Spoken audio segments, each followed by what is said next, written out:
Fala galera, sejam bem-vindos a mais um vídeo do nosso canal, sejam bem-vindos a vários concursos. Hoje nós vamos estudar a Lei de Improbidade Administrativa para o concurso da UFAL. Vamos responder 32 questões dessa lei para que você possa se preparar bem para esse concurso, beleza? Lembre-se que nós já temos o nosso material de legislação para o concurso da UFAL e temos também conhecimentos específicos para assistente de administração. Nosso material tem conteúdo mais questões comentadas. Solicite via WhatsApp, beleza? Solicite via WhatsApp, rapidinho você adquire o material e estuda nessa reta final. Vamos lá? Vamos estudar a Lei de Improbidade Administrativa. Você vai ver que esse modelo é bem legal. Comente aí se você gostou do modelo de estudos que a gente fez aqui. Começando aqui por essa primeira questão, consideram-se atos de improbidade administrativa as condutas dolosas, ok? As condutas dolosas ou culposas, aqui, ó, dolosas ou culposas, que importam enriquecimento ilícito, causam prejuízo ao erário ou atentam contra os princípios da administração pública. E aí, galera, essa questão está certa ou errada? Realmente, gente, quando a gente fala de atos de improbidade administrativa, são esses três: enriquecimento ilícitos, que causam prejuízo ao erário e que atentam contra os princípios da administração pública. O problema dessa questão aqui é que ato de improbidade administrativa, ele precisa ser doloso, não pode ser culposo, ok? Então, se você vir lá na sua prova alguma coisa falando de culposo, tá errado. Se é ato de improbidade, são condutas dolosas e não culposas, beleza? Então, aqui, o artigo 1º, seu parágrafo 1º, fala justamente isso, ó. Consideram-se atos de improbidade administrativa as condutas dolosas, beleza? Tipificadas lá no artigo 9º, 10 e 11 da lei, que fala justamente sobre enriquecimento ilícito, prejuízo ao erário e atos que atentam contra os princípios da administração pública. Vamos à segunda questão. Considera-se dolo a vontade livre e consciente de alcançar o resultado ilícito na prática de atos que importam enriquecimento ilícito, causam prejuízo ao erário, atentam contra os princípios da administração pública, não bastando a voluntariedade do agente. Então, galera, vocês marcariam o que aí nessa questão? Realmente a gente já viu, né? Que precisa ser doloso, os atos dolosos, e o dolo que fala ali tem que ser a livre consciência de alcançar o resultado ilícito. Ou seja, o servidor, a pessoa que está praticando o ato de improbidade, ele tem que ter a livre consciência, ele tem que saber que ele está praticando o ato que tem como resultado algo ilícito, ok? E que vai trazer aí enriquecimento ilícito, prejuízo ao erário, princípios da administração pública, não bastando a voluntariedade do agente. Não significa se ele só agir, isso não significa que vai ser ato de improbidade. Ele tem que agir com dolo e com livre consciência de atingir o resultado ilícito. Então, esse gabarito aqui está certinho, ok? Está certinho. Está lá no parágrafo 2. Considera-se dolo, a vontade livre e consciente de alcançar o resultado ilícito, tipificado nos artigos 9º, 10 e 11 desta lei, não bastando a voluntariedade do agente. Isso aqui cai direto, ok? Terceiro, os atos de improbidade violam a probidade na organização do Estado e no exercício de suas funções e a integridade do patrimônio público e social dos poderes executivo, legislativo e judiciário, bem como da administração direta e indireta, no âmbito da União, dos Estados, dos municípios e do Distrito Federal. E aí, galera, será que é isso mesmo? Que se aplica à administração direta, se aplica à indireta, aos poderes executivo, legislativo e judiciário? É isso aí, gente. É isso aí. Aqui no parágrafo 5 fala isso. Poderes executivo, legislativo e judiciário, bem como a administração direta e indireta, no âmbito da União, dos Estados, municípios e Distrito Federal. Então, todo mundo aí vai ser atingido pela lei de improbidade, desde que pratique, que está certinho. Beleza? Vamos à quarta questão. De acordo com a lei de improbidade administrativa, considera-se agente público apenas o servidor público que exerce permanentemente cargo público. E aí, galera, será que o agente público é somente o servidor e que exerce permanentemente cargo público? Essa aqui a gente pode marcar errada, porque a lei de improbidade traz que considera-se agente público, o agente político, o servidor público e todo aquele que, ainda que transitoriamente, veja que aqui ainda falou que era permanentemente, né? Pode ser transitoriamente ou sem remuneração. Os agentes honoríficos aí também são agentes públicos, né?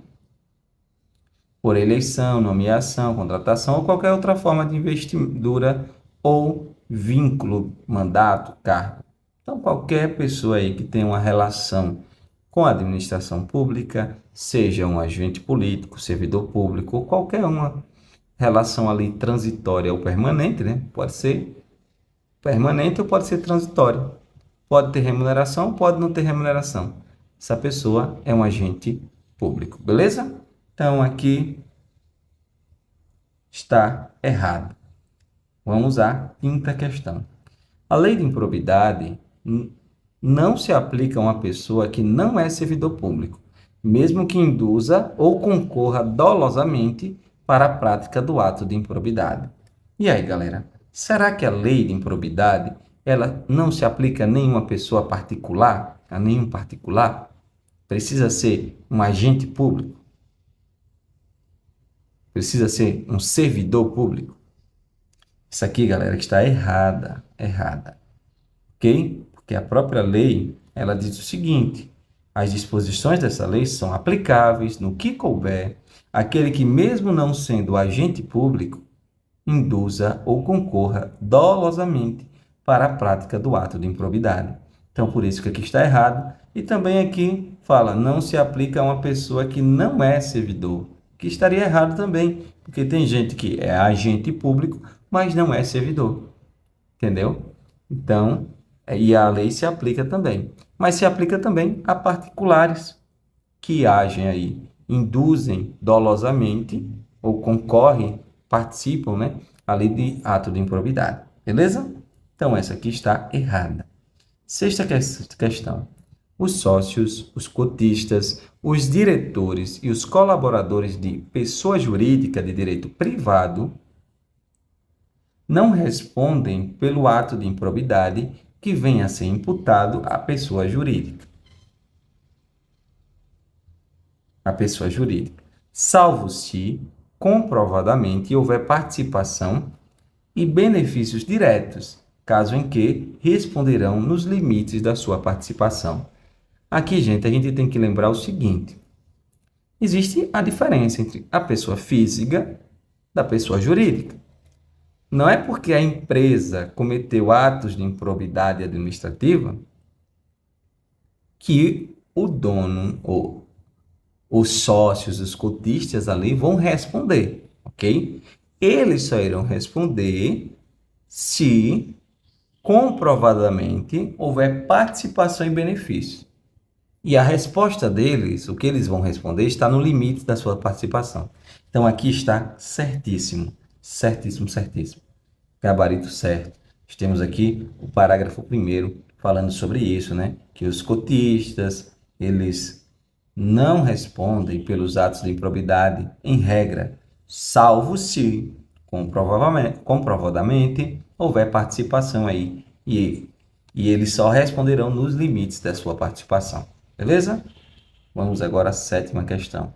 Se houver indícios de ato de improbidade, a autoridade que conhecer dos fatos representará a delegacia representará a delegacia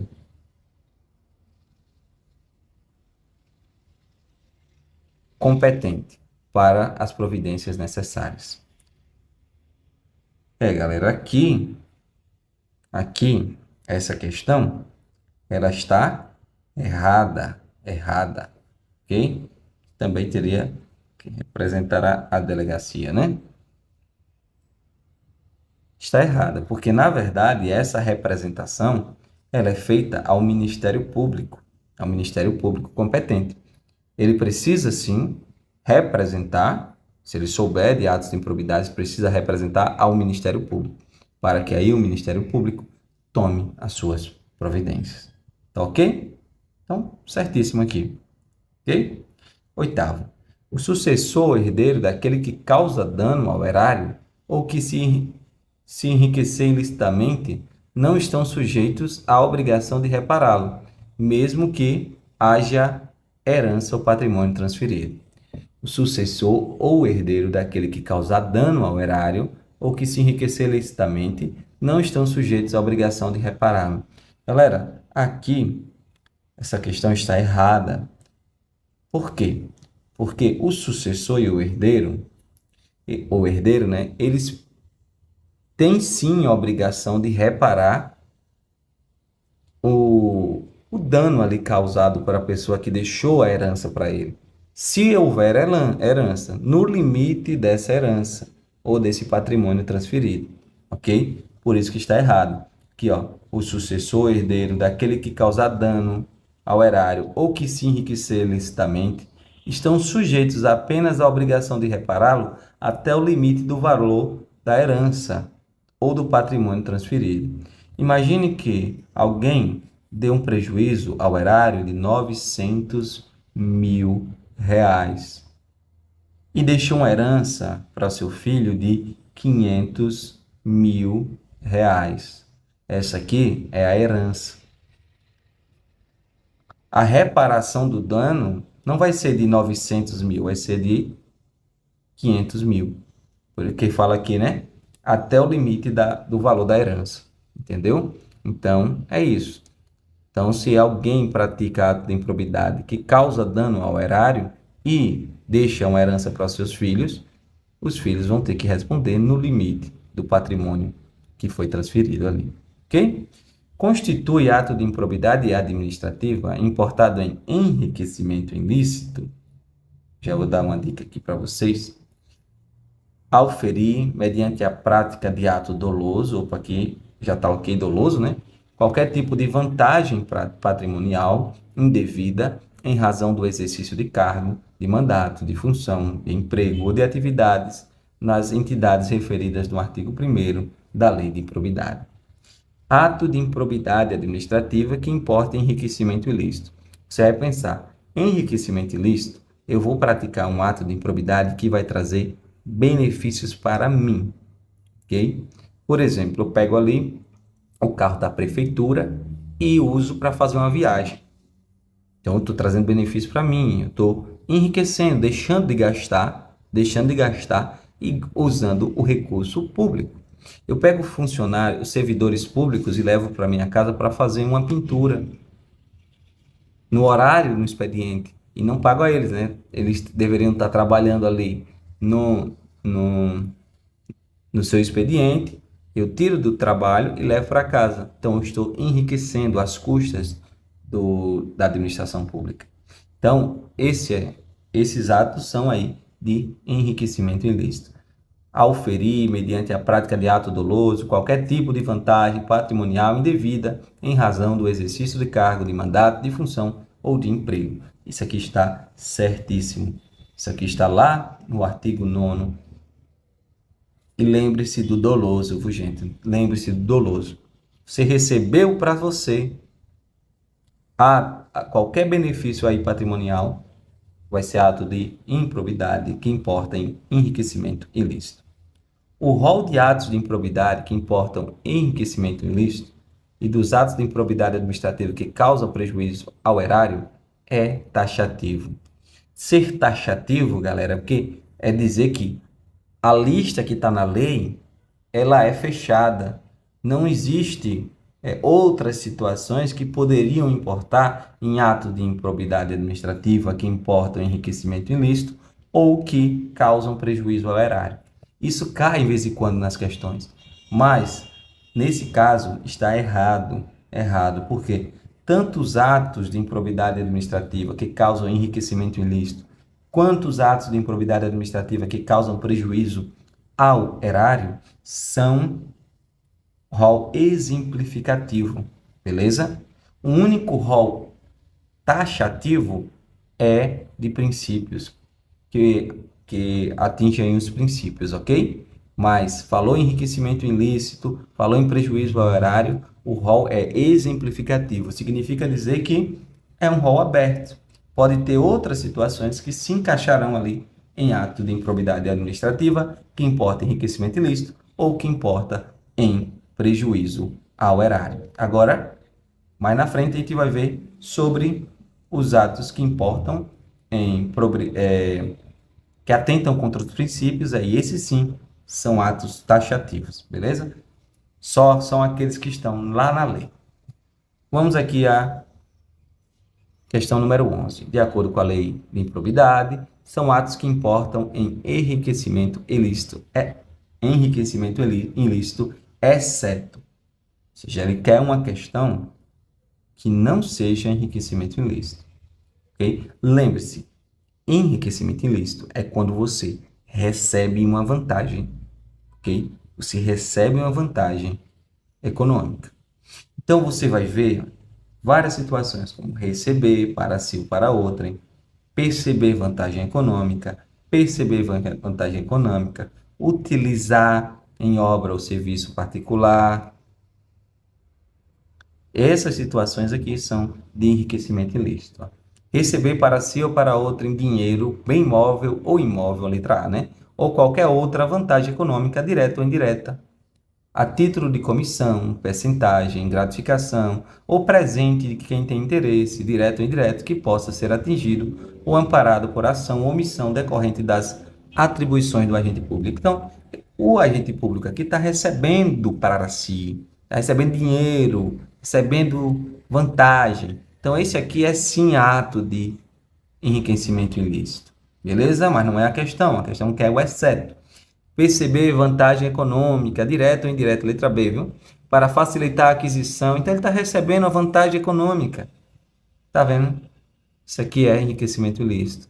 Perceber vantagem econômica, direta ou indireta, para facilitar a alienação. Aqui é aquisição, aqui é alienação. Por um preço superior, né? Ou seja, a pessoa ou a administração vai comprar ali por um preço mais caro do que o valor do mercado. Na letra C fala alienação, a administração vai vender um bem ali por um preço inferior ao valor do mercado. Ou seja, mas a pessoa está recebendo dinheiro. Então você pode dizer, mas isso aí vai trazer prejuízo ao erário.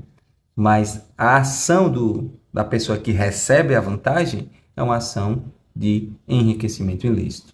Utilizar em obra ou particular qualquer bem móvel de propriedade ou à disposição de qualquer das entidades referidas no artigo. Então, usar em obra ou serviço particular. Ao invés de eu gastar dinheiro com pedreiro, eu pego um pedreiro lá que é servidor público e levo para casa para fazer minhas obras no horário de trabalho. Então, isso aí é ato de improbidade administrativa que provoca enriquecimento ilícito. A pessoa está deixando de gastar.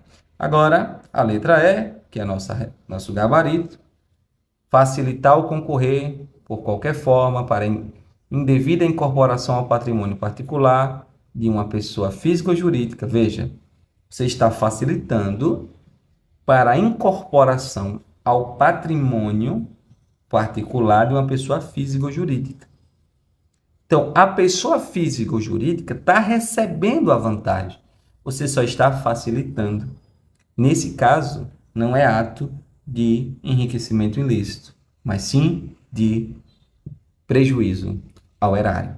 Ok? Por isso que esse gabarito está certo. Por isso que essa é a exceção, né? A questão que não é enriquecimento ilícito. Então, aqui nós temos os incisos aqui que falam sobre esse ponto. Questão 12. Constitui ato de improbidade administrativa que causa lesão ao erário qualquer ação ou omissão dolosa que enseje efetiva e comprovadamente perda patrimonial, desvio, apropriação, malbaratamento ou dilapidação dos bens ou haveres das entidades referidas no artigo 1º desta lei. Então, causam prejuízo ao erário, ação ou omissão dolosa, que enseja efetiva e comprovada perda patrimonial, desvio, apropriação, malbaratamento. Isso aqui está correto, ok? Esses são atos de improbidade que causam aí prejuízo ao erário. Prejuízo ou lesão ao erário, né? Beleza? Lesão ao erário. 13. De acordo com a lei de improbidade, são atos que causam prejuízo ao erário. Então, vamos lá, gente. Pensar, né? Se é prejuízo ao erário, alguém vai se beneficiar. Beleza? Alguém vai se beneficiar.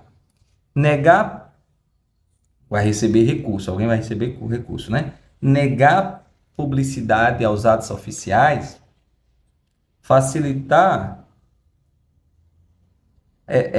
exceto, né? Vamos lá, vamos votar. Causa um prejuízo ao erário, exceto. Queremos a exceção aqui, né? A exceção. Negar publicidade aos atos oficiais, será que isso traz... É um ato que causa prejuízo ao erário? Vou deixar ele aqui destacado. Deixar assim. E vamos procurar os outros que causam, né? Facilitar ou concorrer, por qualquer forma, para indevida incorporação ao patrimônio particular. Opa, nós já vimos isso. Vimos que quando você facilita para alguém incorporar um bem público ao seu patrimônio particular, isso é ato de improbidade administrativa que causa lesão ou prejuízo ao erário, né? Então, isso aqui está certo. Permitir ou concorrer para que pessoa física ou jurídica ou privada utilize bens, rendas, verbas. Opa. Veja aqui. Não é você que está utilizando. Se você utilizar os bens públicos para seu benefício, é ato de enriquecimento ilícito. Mas se você permitir ou concorrer para que uma pessoa utilize, não, vá lá, pegue os servidores daqui, leve lá para sua casa e pinte lá a sua casa, construa lá a casa. Quem paga aqui é o serviço público. Isso aí é lesão ao erário, prejuízo ao erário, beleza? Doar à pessoa física ou jurídica bem como ao ente despersonalizado, ainda que de fins educativos ou assistenciais, bens, rendas ou valores. Portanto, você está doando a pessoa sem observância das formalidades legais? Quem está se beneficiando? O outro está recebendo. Então, isso aqui é prejuízo ao erário, lesão ao erário. Permitir ou facilitar a alienação, permuta, por alienação, venda, né? Por preço inferior ao do mercado. Quem está se beneficiando é a pessoa que está comprando. Ok? Então, esses são atos de improbidade administrativa que provocam aí prejuízo ao erário. Beleza? Agora, olha a letra A. Negar publicidade aos atos, exceto em razão de sua imprescindibilidade para a segurança da sociedade e do Estado ou de outras hipóteses instituídas em lei. Esse ato aqui, galera, é ato de improbidade administrativa que atentam contra os princípios, beleza? Atenta aí contra os princípios da administração. Porque, né, os atos da administração pública precisam ser publicados. Em regra, são atos públicos, mas, nesse caso, a pessoa negou a publicidade, sabendo que deveria publicar, está atentando contra os princípios, beleza?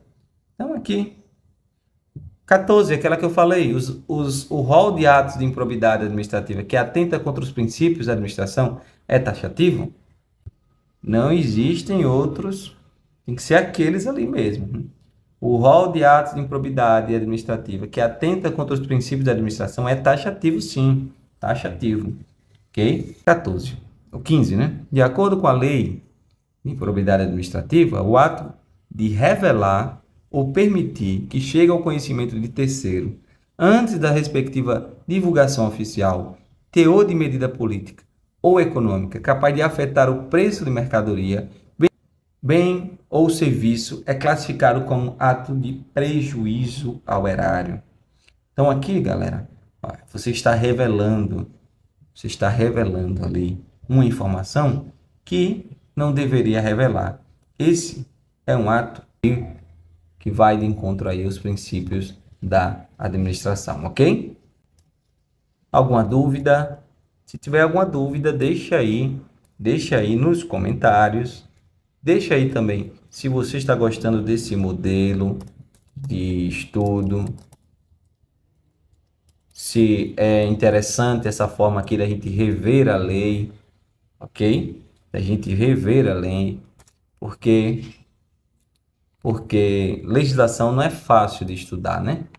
Não é fácil de estudar. Mas eu acho que dessa forma aqui fica mais gostoso, né? Que a gente consegue prever as pegadinhas aqui da banca, beleza?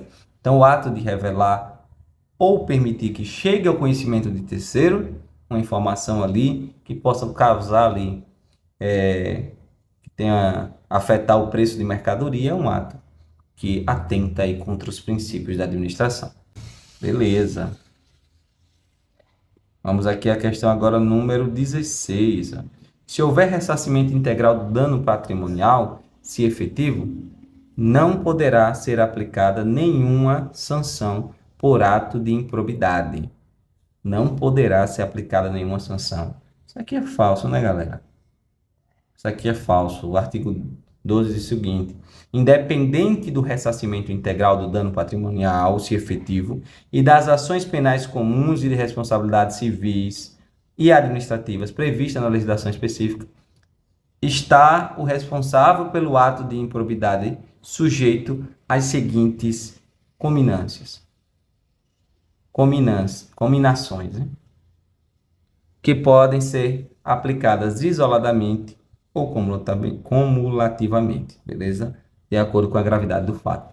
Então, a pessoa pode, sim, independente de, mesmo que ela tenha ressarcido ali, ela pode receber aí uma sanção, beleza? Então, por isso está errado. Questão 17. São penas aplicadas na hipótese de enriquecimento ilícito? Você vai pensar o seguinte: enriquecimento ilícito é a hipótese com as penas mais pesadas, beleza? Mais pesadas. Perda dos bens, os valores acrescidos ilicitamente. Perda de bens ou valores, isso aqui é claro, né? Perda da função pública. Você pode perder a sua função pública, ok? Suspensão dos direitos políticos por até 14 anos. Suspensão dos direitos políticos por até 14 anos. Pagamento de multa civil, equivalente ao acréscimo patrimonial. E proibição de contratar com o poder público ou receber benefícios, direto ou indiretamente, ainda que por intermédio de pessoa jurídica, da qual sócio majoritário, pelo prazo não superior a 14 anos. Então, o que é que você tem que lembrar aqui? Atos de enriquecimento ilícito podem gerar perda dos valores acrescidos ilicitamente, perda da função pública, suspensão dos direitos políticos até 14 anos. Pense, 14 é o máximo aí, que é o mais pesado. Multa e proibição de contratar pelo prazo não superior a 14 anos. Isso aqui está certíssimo, beleza? Vamos ao próximo. Isso aqui está lá no inciso 1º.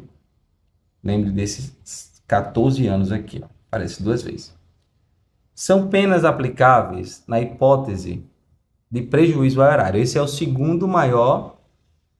Primeiro é o enriquecimento ilícito. Esse é mais pesado. O prejuízo ao erário é um pouquinho mais leve. Mas tem também que é que pode acontecer?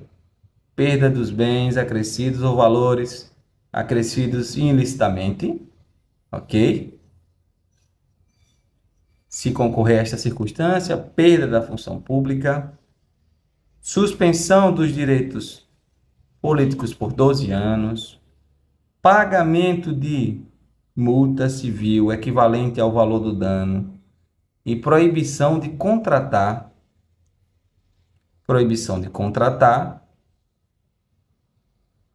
com o poder público ou de receber benefícios fiscais, direto ou indiretamente, por prazo não superior a 12 anos. Então, você vai pensar em enriquecimento ilícito, 14. Prejuízo ao erário, 12. Beleza? Você vê que as penas são semelhantes. Só muda o 12 ali. Ok? Agora, no caso aqui, são penas aplicáveis na hipótese de atentar contra os princípios. Veja que agora aqui é uma coisa mais branda. Pagamento de multa civil até 24 vezes o valor da remuneração percebida pelo agente e proibição de contratar com o poder público, de receber benefícios, incentivos fiscais, direto e indiretamente, ainda que por intermédio de pessoa jurídica, da qual seja sócio, pelo prazo não superior a 4 anos. Veja que agora só é pagamento de multa até 24 vezes o valor da remuneração, proibição de contratar com o poder público e pelo prazo não superior a 4 anos. Veja que essa aqui é bem mais branda, ok? Isso aqui é bem mais branda. Essa aqui também está certa, né? Isso aqui só são os detalhes que a gente queria trazer aqui para vocês certinho. As 3 estão certas aqui. As 3 estão certas. Aí vocês têm que lembrar desses detalhes. 14 anos, ó. Pagamento de multa. Quando vem aqui, ó. Enriquecimento ilícito. Enriquecimento ilícito. Você vai pensar. Perda de bens. Perda da função. Suspensão de direitos. 14 anos. E proibição de contratar, 14 anos também, não superior a 14 anos, beleza? Aí no prejuízo ao erário, perda de bens acrescidos, perda de função, suspensão de direitos por 12 anos, proibição de contratar por até 12 anos também, ok? E no caso dos atos que atentam contra os princípios, aí você vai pensar pagamento de multa até 24 vezes da remuneração, proibição de contratar por prazo não superior a 4 anos. Ok, gente? Então, esses são os pontos aí muito importantes. A multa pode ser aumentada até o triplo se o juiz considerar que, em virtude da situação econômica do réu, o valor calculado é ineficaz para a reprovação e prevenção do ato de improbidade. Isso aqui está errado, porque não é o triplo, é o dobro. Pode ser aumentado até o dobro se o juiz considerar que, em virtude da situação econômica do réu, o valor calculado ali é ineficaz para a reprovação. Beleza? 21. A sanção de perda de função pública na hipótese de enriquecimento ilícito e lesão ao erário atinge o vínculo da mesma qualidade e natureza que o agente público ou político detinha com o poder público na época do cometimento da infração e se estende aos demais vínculos, independentemente das circunstâncias e do caso e a gravidade da infração. Galera, essa aqui é o seguinte, está errada por quê? Porque a sanção de perda de função pública, na hipótese de enriquecimento ilícito ou lesão ao erário, atinge apenas o vínculo da mesma qualidade e natureza que o agente público detinha com o poder público na época do cometimento da infração. Até aí, está correto, beleza? O problema está na continuação, porque até na época do cometimento da infração, vai ser atingido aquele vínculo que ele tinha. Agora, o magistrado, isso é a regra, né? Pode, na hipótese do inciso 1, que é o enriquecimento ilícito, só nessa hipótese, e em caráter excepcional, estendê-la aos demais vínculos, a outros vínculos que ele possa ter, não só aquele que ele tinha na época do cometimento da infração. Mas, então, o magistrado, o juiz lá, pode, na hipótese só de enriquecimento ilícito, prejuízo erário não, ok? Em caráter excepcional, estender aos demais vínculos. Para isso, ele vai precisar considerar a circunstância do caso e a gravidade da infração. Então, galera, cuidado com isso, beleza? Cuidado com isso. Não acredito que isso aqui caia em concursos mais simples, mas um concurso mais complexo, ele pode cair, beleza? Então, a sanção de perda de função pública atinge apenas o vínculo de mesma qualidade. A regra. A exceção, o juiz pode estender de forma excepcional, se for enriquecimento ilícito, para outros vínculos que ele possa ter. E vai analisar a circunstância do caso e a gravidade da infração. Questão 22. Em caráter excepcional e por motivos relevantes devidamente justificados, a sanção de proibição de contratação com o poder público pode extrapolar o ente lesado pelo ato de improbidade, observados os impactos econômicos e sociais das sanções, de forma a preservar a função social da pessoa jurídica. Beleza, gente. Aqui, ó, presta atenção. O que é que esse artigo está dizendo? Em caráter excepcional, excepcionalmente, motivos devidamente justificados, a sanção de proibição de contratar pode extrapolar o ente público lesado. Então, a regra, o que é que está dizendo aqui? A regra é que não vai extrapolar o ente público lesado. Eu vou ficar ali, por exemplo, eu elegei o município ali, eu vou ficar proibido de contratar com o município, de ter um contrato ali com o município. Isso seria a regra. Mas, excepcionalmente, essa proibição de contratar, que é uma sanção, né, pode extrapolar e atingir outros entes que não foram lesados por mim. Mas isso é excepcional, ok? É excepcional. Porque a ideia é observar aqui também os impactos econômicos e sociais das sanções, de forma a preservar a função social da pessoa jurídica, ou seja, para não acabar com a pessoa jurídica que praticou lá o ato, beleza? Porque se uma empresa fecha, isso acaba atingindo muitos funcionários, coisa e tal. Então, essa aqui está correta, galera, corretíssimo, ok? Então, a regra é atingir somente aquele ente que foi lesado, mas em algumas situações excepcionais, pode atingir outros entes, ok? 23. No caso de atos de menor ofensa aos bens jurídicos tutelados pela lei, a sanção limitar-se-á à aplicação de multa, sendo desnecessário o ressarcimento do dano e das perdas de valores obtidos.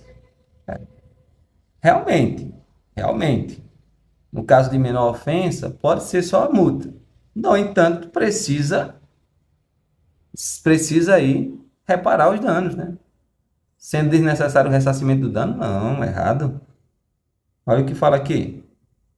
No caso de atos de menor ofensa, a lei, tutelados por essa lei, a sanção limita-se à aplicação de multa, sem prejuízo do ressarcimento. Então, a pessoa tem que ressarcir aí o que ela pegou. Beleza? 24. Na ação de probidade administrativa, poderá ser formulado em caráter antecedente ou incidente, pedido de indisponibilidade de bens dos réus, a fim de garantir a integral recomposição do erário ou do acréscimo patrimonial resultante do enriquecimento ilícito. Sobre o pedido de indisponibilidade de bens dos réus, julgue a afirmação abaixo. A indisponibilidade recairá sobre bens que asseguram exclusivamente o integral ressarcimento do ato do dano ao erário, sem incidir sobre os valores a serem eventualmente aplicados a título de multa civil ou acréscimo patrimonial decorrente da atividade ilícita. O que essa questão está dizendo? Diz o seguinte: em algumas situações, você pode se impedir a indisponibilidade do réu, ou dos bens do réu. O réu ali, ele vai ficar com bens indisponíveis, ele não pode utilizar aqueles bens. Por quê? Porque a administração pública bloqueou, gente. Bloqueou. Só que esse bloqueio, ele tem que ser somente em relação ao valor da multa. Ou em valor dos valores a ser ressarcidos, ok? A indisponibilidade recairá sobre os bens para assegurar exclusivamente o integral ressarcimento. Não pode incidir sobre o valor da multa, ok? Porque aí você está prejulgando que o cara é culpado, que ele já é ali condenado. Não pode ser assim. Presta atenção. O que essa questão está dizendo é o seguinte: se eu lesei o erário em 10 mil reais, e eu posso ter uma multa de até 24 mil reais, um exemplo, o erário só pode bloquear aqui esses 10 mil. Ele não pode bloquear 34 mil, né? 10 mil para eu ressarcir e mais 24 de uma multa que futuramente pode ocorrer. Não. Sem incidir sobre os valores a serem eventualmente aplicados a título de multa civil. Ok? Então não pode. Ou também sobre acréscimo patrimonial decorrente de atividade lícita. Se o cara teve um acréscimo patrimonial ali de uma atividade lícita, também não pode ser bloqueado os bens dele. Somente para ressarcir aí o dano ao erário. Então, isso aqui está correto. Beleza? E aqui tem lá no artigo 16, o parágrafo aqui 10, fala sobre isso.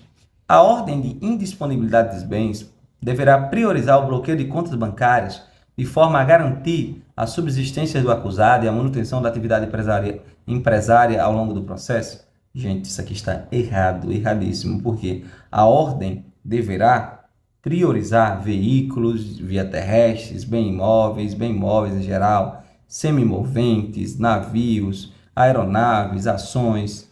Apenas na inexistência desses, o bloqueio de contas bancárias. Apenas na inexistência de bem imóvel, essas coisas, ok? O bloqueio de contas bancárias.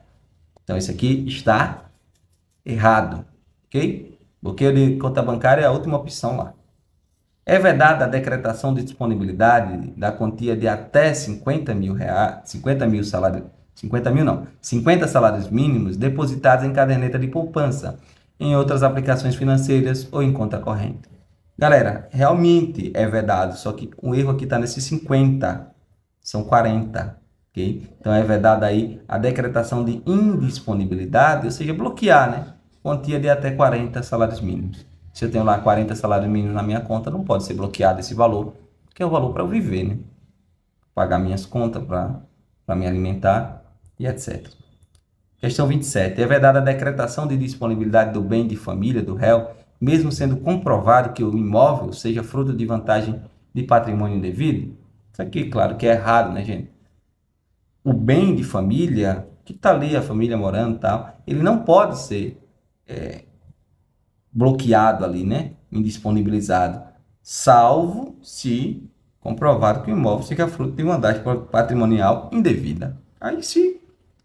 Eu tenho uma casa que estou morando na minha casa, minha família está na minha casa, mas eu peguei o dinheiro da casa da administração pública, levei, comprei a casa. Então, já era, papai. Então, aí pode sim ser indisponibilizado. 28. A perda de função pública é a suspensão dos direitos políticos só ser efetiva com o trânsito em julgado da sentença condenatória. Trânsito em julgado é quando não dá mais para recorrer, beleza? Então, isso aqui está certo. Não vou perder minha função pública, não vou perder meus direitos políticos antes de ser julgado, de ter o direito de recorrer e de ter sido julgado o recurso em todas as instâncias possíveis. Ou se eu não recorrer, beleza, transitou em julgado. Mas antes de transitar em julgado, não tem como eu aí perder minha função pública ou suspender meus direitos políticos. Então, isso aqui está correto, artigo 20. De acordo com a lei de improbidade, a autoridade judicial competente poderá determinar o afastamento do agente público do exercício do cargo, do emprego ou da função, sem prejuízo da remuneração, quando a medida for necessária à instrução processual ou para evitar a iminente prática de novos ilícitos. Então, isso aqui está ok, né? É a parte que é transcrita aí da lei. O agente público, ele pode sim ser afastado, sem prejuízo da sua remuneração. O agente está ali sendo julgado por ato de improbidade, de enriquecimento ilícito. Ele pegou dinheiro da administração, supostamente pegou, né? Aí o que é que acontece? Ele vai ser julgado. Mas se ele continuar lá, ele pode interferir no processo, pode praticar novos ilícitos, então ele pode ser afastado. Claro que ele não pode ter prejuízo da sua remuneração. Por que não? Porque ainda não foi condenado, não foi julgado e condenado, não houve o trânsito em julgado, beleza? Mas a pergunta é, o afastamento previsto na lei será de até 60 dias, prorrogáveis uma única vez, por igual período, mediante decisão motivada. O erro aqui é que são de até 90 dias, ok? Não 60 dias. Isso dá uma raiva, porque o cara errar uma questão dessa, só por causa de um 60, 90, é triste. Mas é assim mesmo. A ação para a aplicação das sanções previstas nesta lei prescreve em 8 anos. Eita, que eu gosto dessa questão, porque eu já errei em um concurso público. Me deu tanto ódio. A ação para a aplicação das sanções previstas nessa lei prescreve em 8 anos, contados a partir da ocorrência do fato, ou no caso de infrações permanentes, do dia que cessou a permanência. Essa aqui, galera, está corretíssima, corretíssima, corretíssima. Ok? As sanções vão prescrever em 8 anos. Esses 8 anos começam a contar a partir da ocorrência do fato. Houve o ato de improbidade ali, começa a correr. Mas se for uma infração permanente, o cara vai roubando lá, pegando, direto, do dia em que cessou a permanência. Entendeu? Então é certíssimo aí. 31. A instrução de inquérito civil ou do processo administrativo para apuração de ilícitos não suspende o prazo prescricional. Então, gente, isso aqui está errado, porque suspende o prazo prescricional por até 180 dias. Veja, aqui ainda não começou o processo ainda. Não começou ainda que ainda está na fase de inquérito, ok? Foi instaurado o inquérito. Para que serve o inquérito? Para investigar, para ver se houve ato de improbidade. Então, ele vai suspender o prazo prescricional por, no máximo, 180 dias, recomeçando a contar após a conclusão. Caso não concluído o processo, esgotando o prazo de suspensão. Ou caso não concluído o processo, esgotado o prazo de suspensão. Presta atenção. O que é que acontece? Eu pratiquei um ato ali de improbidade, aí ele começa a contar, né? Para prescrever, para eu não poder mais ser julgado por aquilo. Aí instaura-se o processo de inquérito civil, um processo administrativo para verificar se meu ato foi realmente de improbidade. Aí o que é que acontece? O prazo prescricional que estava correndo, ele para de correr. Fica parado, suspenso, né, por 180 dias. Se por acaso, depois de 180 dias, não foi concluído o processo, então ele vai voltar a correr novamente, ok? Recomeçando a contar após a sua conclusão ou caso não concluído o processo, beleza? Então vai continuar correndo. Então isso aqui está correto. E a 32, o inquérito civil para apuração do ato de improbidade será concluído no prazo improrrogável de 365 dias. O erro aqui é improrrogável, pode ser prorrogado aí uma única vez por igual período. Ou seja, são 365 dias, podendo ser prorrogado o inquérito. Beleza? Então, galera, essas foram as questões aqui que eu trouxe para vocês, da lei de improbidade administrativa, 32 questões. A gente pode ver aí a lei praticamente toda, vários pontos, várias questões. Espero que vocês tenham gostado. Deixe seu like, se inscreva no canal. É isso aí, valeu. Tchau, tchau.